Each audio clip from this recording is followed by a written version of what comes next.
firefighters tell you to evacuate, or did you choose? They told us now to evacuate and leave the doors and windows open. Okay. Like not open means unlocked. Unlocked. Okay. Yeah. What did you see? Describe to us how quickly this all started. This happened just spur of the moment, and we were just looking at the smoke, and then all of a sudden we saw fire everywhere. Okay. Yeah. Charles, have you been evacuated from the area or No, not yet? Not yet, and we have seen that before. So nothing new to us for the last 32 years that I've been here. Okay, yeah, we're holding tight. We have everything in the car. The silverware, the money, the passport, and everything ready to go. That's the way you need to do it. Okay, so what have you seen so far today, especially with the winds in this neighborhood? But it started at about maybe 11 o'clock. The neighbors starting to rush, in their cars in the street, and we understood that something was going on. And then that it just happened, the fire. And joining us now by phone is a Pacific Palisades resident, Nicholas Libinanti. Thanks so much for joining us. Have you evacuated, or are you still in your home? Yo, I evacuated right when I saw it, pretty much. The winds were too strong. It was that gut feeling. And can you tell us where you are? Because we're hearing that the roads are very congested. There's gridlock, some people even abandoning their cars on the roads. Yeah, no, I saw that. So I went down there's one road in, one road out, unless we have a fire road. And I tried to go through the fire road, but a flame went right over my head. So I went down the main road, and everyone had that idea, obviously. And then the fire started going down there. Everyone started panicking, going on every side of the road. And people just kind of started abandoning their cars and running towards the water. It was kind of a surreal scene. And where they abandoned their cars, could that be problematic for the fire engines to get through? Is it really tight there? It was tight. We were actually, a couple other people were helping move cars out of the way so the fire trucks could get up, and, the guys with the shovels and the chainsaws and everything. And, yeah. Nicholas, sorry. Sorry, no, continue. What I was going to say is what we were hearing is that the fire broke out, and within 20 minutes it had jumped from 20 acres to 200 acres. Give us an idea of when you first saw the first sign of trouble. Was it the wind just whipping so much, or did you quickly see flames from your home? We saw flames from my home. I took my dogs for a walk earlier in the morning, and those winds were making me feel like I was walking in slow motion. And in days like this, we obviously have it in the back of our mind, fire, fire, fire. Actually, we had a fire start in the same location on New Year's Day at like 3 a.m., and it started at the same spot, but thank God there was no wind. So it's been in the back of our mind, and I was having tea with my sister, and she screams out, fire, fire. And we all, we talked about what we're going to do, and I believe it jumped from, a couple acres to a couple hundred in 15 minutes. Yeah, it must have. And so where are you headed now? What is your plan? The evacuation point, I think, is the Palisades Village, but I don't think that's safe between us. I mean, it seems like it's just getting worse and worse. I'm probably going to my grandfather's house. Yeah, I am seeing, it says, at least preliminary reports, an evacuation center is being set up at Westwood Recreation Center. That's at 1350 exactly South Sepulveda Boulevard. Now, I know you're headed there. Are you actually able to get there, or is traffic moving? I'm 5 minutes away. Traffic, it took me about 30 minutes to get down the hill because of all the traffic. But now I'm in the Brentwood area, going to Westwood, that location right now, meeting up with my family because we all had to take different cars, and everyone was panicking in their own ways. So I'll be there in a couple minutes. Thank God. Yeah, and are you able to see the actual fire from where you are? No, but when I was on the 10, I could see it. It's so daunting how big this smoke is. It's one of the worst things I've ever seen in my life. And we've seen fires, it's not a ghost to us, and it was a bad one, that's for sure. We were told at least one home was fully engulfed. Did you see any structures, any homes that were on fire when you were evacuating? No. No. The fire kept jumping. The wind takes a little ember and it takes it across the valley. So all of a sudden, next thing you know, there were like 5 different fires all in different places, and then they meet up and they create one giant one. Yeah. But I did not see any homes on fire, no. All right. Nicholas, thank you so much for joining us. Yeah, thanks, guys. Be safe out there. Yeah, you stay safe. Yeah. All right. We ran into a resident, Sean Butler. Sean, you're a Pacific Palisades resident. Just tell us why you came to the ocean. I know you were on a call, I think, with a loved one, telling them what was going on. Just tell me what happened this morning. Well, we all got the evacuation order when it happened, and I'm a longtime Santa Monica, Malibu, Palisades resident, and so I don't hesitate. And most importantly, what I do is I stay calm. I got my dogs in the car, I got my go bag, and I came down here to the parking lots at Temescal Canyon and Pacific Coast Highway. It's about 2 miles long, and I would suggest for any family that wants to find a place to group, come down here. It's safer, but I just got a message that people are abandoning their cars on Sunset Boulevard and abandoning their cars on Palisades Drive. Please do not do that. Stay calm. You'll just get in the way of the firefighters, and the best thing you can do is probably get down to this parking lot and group and have your family meet here. Thank you. How close were the flames to your house? And there's another super. I live on Sunset, 3 blocks west of Temescal Canyon at Muskingham, and it was on the hill up just above us. Okay, and look, we can see another super scooper coming out. So the fire's moving towards the southwest, and we see the super scoopers going back over the ocean and then turning around and going back over the fire. We do know that some homes are threatened. How do you feel about your home? I don't know. I feel okay. I did what I had to do, but you know, we don't know. We don't know, and all we can do is let the professionals handle it. I know that the reason I'm here is because in the Woolsey fire, we lost 640 homes in one night, all right? And the people that got out were smart, and the people that stayed had experience. If you don't have experience, grab your family and go. All right. Thank you so much. And as we've been here, the wind has sort of died down, and then all of a sudden it picks up, and that is what, yeah, it's shifting towards us, and that's not good news. That's not what we want. No, the wind's picking up. All right. Well, that's the latest from our vantage point. Again, you can see the super scoopers there picking up water from the ocean, reloading, and they're going to head right back over the flames. My photographer has got a good eye on it. These two here have been very active since we got here, and it's just an absolutely incredible sight to see. They've just been hitting this fire as hard as they can. Sue is joining me now. She's the one who lives at this beautiful home here. Tell us about what you guys experienced this afternoon. We started seeing big brown smoke and fire up there, and we immediately called 911 because nobody came up. We hadn't heard anything. And then they said, we got the notice and we're on our way. And I haven't seen this in 33 years. We've been up here 33. This is a first. We on the 1st at 1 a.m. in the morning, there was a fire up there, and they got it quickly in like 4 hours. But this is the worst we've ever seen. How strong did the winds get here for you? They were really bad. They were like 50 miles an hour. They were going like crazy. So you're not surprised to see this? Well, I'm surprised because even with very high winds before, we've never seen this happen. But this is like all over. It's just all over. It's really taken over this neighborhood. Whole thing, yeah. I heard the school down there also. There's a fire down there. Okay. What have you been hearing from your neighbors? Because a lot of you have been talking, communicating. Freaked out, and we were all shaking. The fire department have been the most amazing humans. They hugged us. They said, "Don't worry, we'll take care of you."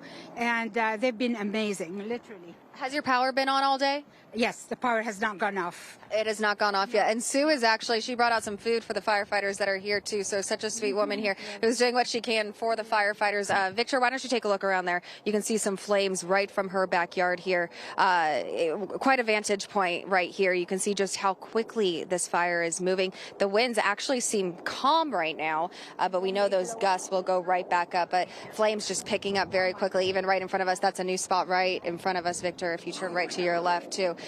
So you can see, you can hear some people on FaceTime talking to their families because, again, families are not able to leave their homes at this point because there is such a gridlock. It is very tricky to drive around here. We were trying to drive to a different location, and we were unable to do so as well. So right now, you really have to be safe if you are in this neighborhood. If you are able to get out, that is fantastic, but a lot of people just can't at this point. So a lot of people just trying to play it safe right from their homes. And we encountered all this traffic. All these people are trying to head to PCH, but because of the traffic jams, They've been sitting in these long lines for quite some time. There was actually some of the cars were getting on the wrong side of the road to go around. The emergency vehicles were up the street there, and they just cleared. We're going to talk to somebody really quick. Hi, what is your name? My name is Eugene Galling. Tell me where you're coming from and where you live. I live on Piedra Morada, which is 3 miles up from Sunset. Okay, and you're under an evacuation order. How come you're walking down this way?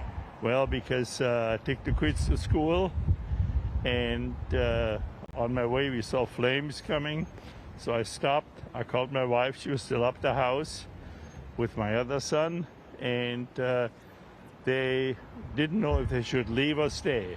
So tough decisions, you know. You can tell by the traffic, you know, the evacuating is really very difficult. And 3 miles up the hill, they didn't know if they get stuck in traffic or not. So here we are separated, but we're in communication by phone, text. Oh, no. All right, so as you can see, the situation, it's very windy. So I'm glad we're okay. Let's get out of the way there. Yeah, it's just so windy. There's ash blowing in your eye. There's horns honking. There's people walking down the street. I've seen people walking down the street with suitcases. You pretty much just grabbed what you could and left. That's right. I couldn't even grab anything. I left. And you know, I lived in Malibu before. We lived in the Palisades. I mean, every season we have the same problem. We have fires. We still live here, you know? Yeah. It is beautiful when everything is fine. When there's a fire, everybody wants to be elsewhere, you know? All right. Well, I hope you find your family. Do you have somewhere to go? Oh, yes. I have a large family. I have 9 kids, so they all welcome us. That's good. Thank you so much. Good luck to you. All right. Again, For now, we want to join Andrew Hires on the phone. He is a Pacific Palisades resident, also happens to be a professor over at USC. And people have been talking to you, texting you about cars that have been abandoned?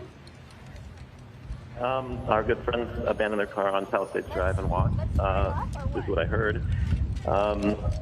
And yeah, I mean, I was up there maybe, we actually smelled smoke around 8 o'clock. Then there was a burn scar from a fire on New Year's Eve. So I went up there to take a look at it at 9. I didn't see any smoke, came back down, and then the neighborhood WhatsApp said, like at 10:28, we got a text with a picture of a small start up there. And then I knew that was the worst possible situation.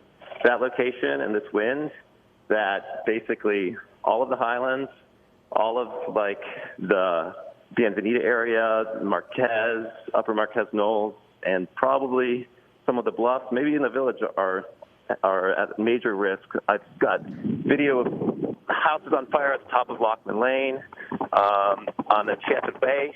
There's homes burning, and I don't know if my house is up. I mean, burned down or not. I was about 100 yards from our house in the backyard when I stopped evacuating and when I stopped packing and got my kids out. And where did you go? Because, you know, you mentioned you had friends who abandoned their vehicles. We know it's not easy to get in and out of there. So we came down Palisades Drive, and thankfully, I think since I was so close to the fire, I realized how bad it was. So we were able to get out only with like a 30-minute delay at that intersection there. People were still trying to come up, even though it was blocked. And so now I'm in Santa Monica looking at the fire from the rooftop. And yeah. And you said you did see homes burning. I did not see homes burning. I have video of friends that are texting me homes burning as they were. So there's a fire road that connects Piedra Morada and Monte Hermoso to Lockman Lane, which is Lockman and Charmel. And there are definitely homes on fire on Lockman from the video I saw. Or definitely, I don't know, fire across the street. I don't know. It's hard to make it out from the flames and the smoke in the photograph. Now, we had heard about one home burning on Lockman, but Andrew, from what you were seeing that your friends were, I guess, recording out there, did you see more than one home on fire? I don't know. It's hard to tell from the photograph. He said that he was driving through flames on Lockman, and there was a house on fire. Maybe there's more than one. Who knows? And, you know, this is where you are right now. We're seeing a lot of images. Unfortunately, our helicopter, SkyCal, cannot get up to show us as many angles of this as we typically are able to show our viewers because of the president's visit. But from where you are right now, are you seeing a lot of dark smoke? Are you seeing a lot of strong winds still? Have the conditions changed? There's about, 50-foot flames all along Temescal Ridge. They're marching down into the upper area of, I think that's maybe the upper El Medio area, Anoka area, Bienvenida. Now the fire is also marching down the sort of the east side of Temescal Ridge, getting to Temescal Canyon, where there's a lot of hiking. That's then going to put basically the village in the crosshairs at that point, if it crosses over that canyon. Okay. Andrew, we thank you so much for your time, and we hope that you stay safe out there. Thanks so much for spending a little time with us and letting us know what you are seeing. You're welcome. Martinez on the ground. What are you seeing, Elise? Did they tell you to get out of your car? Yes. Tell me what happened. I don't know, the fire was all around us, the trees and everything, so... And you're parked how far up the street? Way on before Shrine. About how far is that, like a half mile? Yeah. Okay. Half a mile. All right, thank you so much. Ma'am, can you tell us, so we're on Sunset, just to let you know where we are above PCH, you can see these people are trying to evacuate, but because of the traffic situation, it's been impossible. Tell me your name. Marcia Horowitz. Tell me what happened, Marcia. We had all these people walking down the street. Because the fire came right down to the road, and the fire department came up and said, get out of your cars now, because the fires were right up against the cars. Okay, and how far up was that? Half a mile, maybe. All right, about a half a mile up this road here. Is it on Sunset? You were on Sunset? We were on Sunset on this side, on the further side from the hillside. Okay. But, you know, there are 3 lanes of cars, and the fire was right down, and there was nothing to stop it. So you had to evacuate your car. How close were the flames to your car? Too close. Too close. All right, we got to get out of the way. So thank you so much. So there is another issue, is that first responders are trying to get up the hill, but there isn't enough room for cars to come down the hill.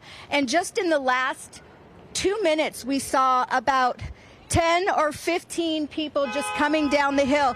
Ma'am, you got to keep, here. Go ahead, tell me. Okay, so here's the deal. I live right in this white building here. Is it better for me to go home, to stay put, rather than deal with this and stay?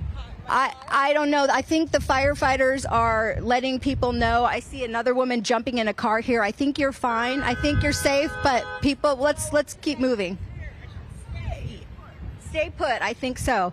All right, so it's kind of chaotic here, to say the least. We've got people jumping into cars. Were told up the road to get out of their car. So people are stepping in and helping. Sir, they want you to get in the car. Keep going. Do you know them? Yes, they're my neighbors. Okay, and so you're helping out? Yes. All right, we're going to let them go. Elise, it is very chaotic there. Again, we're on Sunset, just about a half a mile from PCH. It is very windy. There's ash blowing everywhere. And now we were just told by a few people that the fire department is telling people to just get out of their cars and walk. So the fire, if you can hear the loudspeaker, they're saying, get out now. So we're going to try to figure out exactly what they're saying up there. The road sort of clearing out right now, but at certain times it just gets packed with people, but it looks like people are getting through at the bottom. But again, here's another family coming down the street, people just abandoning their cars and walking towards the ocean for safety. But again, the wind picking up here, very, very heavy wind, ash and smoke. Here comes another group of people. Hi, were you guys told to get out of your cars as well? How far up were you? It's at the corner of Palisades Drive and Sunset. We had to all get out of our cars. Okay, and did you see, I can walk with you, did you see the flames coming? Oh, yeah. The palm tree was on fire in the corner. Okay. So it's really bad. All right. Where are you headed now? I think towards the water, probably. Okay. All right. And how close were the flames to your home? What happened? Right there. Oh, it's right there. The flame. I mean, it's right there. Right there. Right now, it's on the side of the hill. We don't know what's going on. It's we can see the home from Sunset. So. Okay. Yeah. All right. Thank you so much. Yes. We appreciate it. Again, there you have it. More people just forced to get out of their cars. If you look back here at the roadway, it is sort of clearing up now. Looks like they're just telling people to go. We're hearing some shouting up there, but I can't make out what they're saying. But I think they're telling people to get out of their cars. She said up the street, up Sunset, towards Palisades.